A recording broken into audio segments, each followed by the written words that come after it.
Now your forecast first, sponsored by Matex Heating, Cooling, and Plumbing. Well, good evening to you. We actually had a nice day today where the sun came back out. Our temperatures warmed up. Pretty calm out there tonight. Downtown Decatur on the Roofing Dog INET Carriage Crossing camera.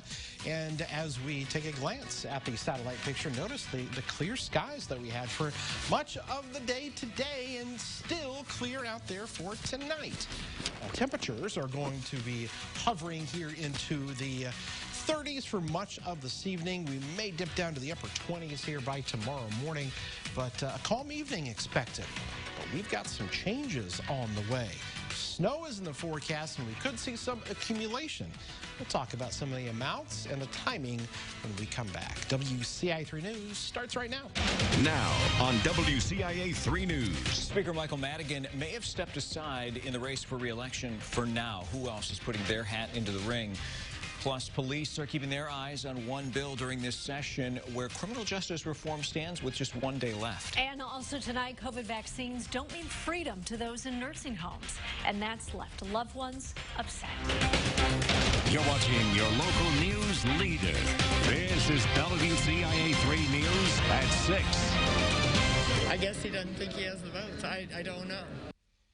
We could be witnessing the final hours of Michael Madigan's record run as Speaker of the Illinois House. Good evening, I'm Paul Cicchini. And I'm Jennifer Roscoe. The Speaker suspended his campaign for re-election yesterday and invited new candidates to jump into the race to replace him. Our Capitol Bureau Chief, Mark Maxwell, is covering the latest developments live from Springfield. Mark, Madigan has been there for so long, it would be hard to imagine Illinois politics without him. Jennifer, good evening. Speaker Madigan's stunning decision yesterday still reverberating throughout the Illinois Democratic House caucus. Many members are they're scrambling, trying to figure out where do they go from here, and the knives are out as new leaders try to jockey for position here. We're seeing a lot of that tension, the heightened drama before the House is scheduled for their first official vote on the floor tomorrow at noon. Candidates like Chris Welch, a House Democrat, jumping into the race with the full backing of the Black caucus. But Speaker Madigan's move to step aside drew praise from many of his loyal followers, some of the supporters in the caucus who said his move to put the rest of the party before his own political ambition showed leadership, something they're looking for at this divided moment. I saw a leader, and that's why we supported him as the Black Caucus, because we knew that the Speaker would always do what's best for the party. It's a sign of true leadership when you say, if there's no path for me to do something, I don't want to stand in the way of the progress of this caucus. Both of those Democrats you just heard from, Carol Ammons, LaShawn Ford, now supporting Representative Chris Welch, but it's his turn in the barrel already. He's facing some scrutiny over a police incident 19 years ago in Hillside, a domestic altercation. He was arrested, was never charged. Those charges were dropped later, I should say. And there are now, they're about to go into behind closed doors to pick their next leader. But any hope that Speaker Madigan could be reelected if he jumped back into the race, those hopes are fading fast for the Speaker. Tonight, Sue Shearer, a Democrat from Decatur, who would not answer questions before she first cast her ballot for him in closed doors earlier this week. Now she tells me tonight she will not vote for him no matter what, not even if he jumps back into the race. It looks like the Speaker's chances of staying Speaker beyond tomorrow are slim to none. Reporting in Springfield, Mark Maxwell. All right, Mark, you let us know. Thank you so much. Now, as a reminder, Madigan has served in the Illinois House since 1971. He has held the Speaker's gavel since 1983, except for 2 years. Now, the governor addressed concerns this week about potential armed protests at the state capitol. The FBI issuing a warning that protests were planned for all 50 state capitals leading up to the inauguration. While Governor Pritzker wouldn't go into details about security measures, he says they are prepared.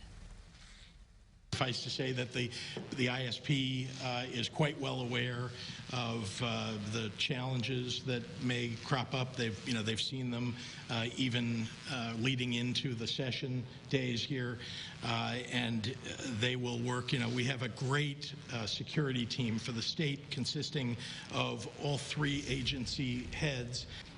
The governor is sending around 200 National Guard members to Washington for the inauguration.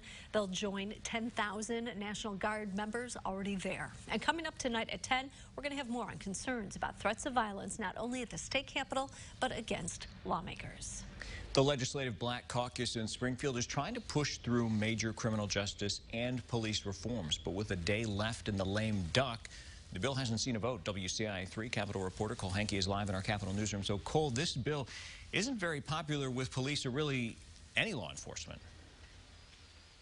That's right. Law enforcement at all levels have spoken out against the list of reforms from the Legislative Black Caucus. And one of their biggest hangups is the fact that the bill would end qualified immunity.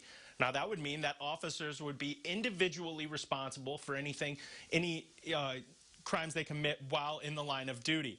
Republicans are asking the Black Caucus to hold off on pushing all of these reforms through until the start of the next legislative session, so they can talk about the issues that these outside parties have. But Democrats have shown no signs of slowing down. These bills are not in a good place. And my invitation to the Black Caucus is that you have a willing partner to work with. But these bills should not be passed along to the governor during a lame duck session. The massive legislation, full of both criminal justice fixes and changes to the way policing.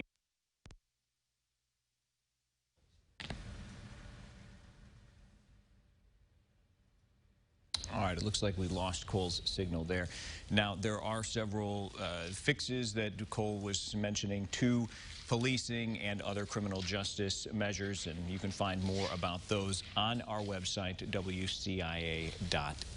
Also out of the State House, the House and Senate passed a bill that changes rules for schools over the next few years. It'll increase graduation requirements for high school students to include classes that colleges are looking for, like foreign language and STEM, and it adds Black history to curriculums.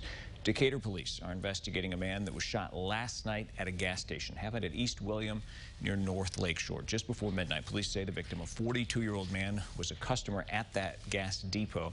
He was found inside the building with several gunshot wounds. They sent him to the hospital. His name has not been released, and police don't believe this was a random shooting. If you have any information, you are asked to contact Crime Stoppers. Switching now to the latest on the coronavirus, the state's positivity rate continues to drop. It is now at 8.6%, but new cases are up today with more than 6,600 reported, including 117 more deaths. In Region 3, west of Macon County, 74% of ICU beds are being used. In Region 6, the eastern part of central Illinois, it's at 64%. Students at Oakwood Grade School will be remote learning until the end of the week. After a teacher received a positive COVID test, other teachers had to quarantine. It caused a teacher shortage. The district hopes students can return to the classroom by January 19th. Our staff, I just commend them because they have been very diligent about making sure that we're consistent following the guidelines right now. The district will continue its food distribution for students during this time. A school district is delaying its return to in-person learning. Decatur Public Schools said instead of going back January 19th, the date's been pushed to February 8th. The district says the bus service it uses doesn't have enough drivers to safely carry students. One school isn't letting a little girl take on cancer alone. How they are helping her in her fight. Also tonight, older people are getting vaccinated against COVID-19. Why some say that means rules need to be relaxed at nursing homes.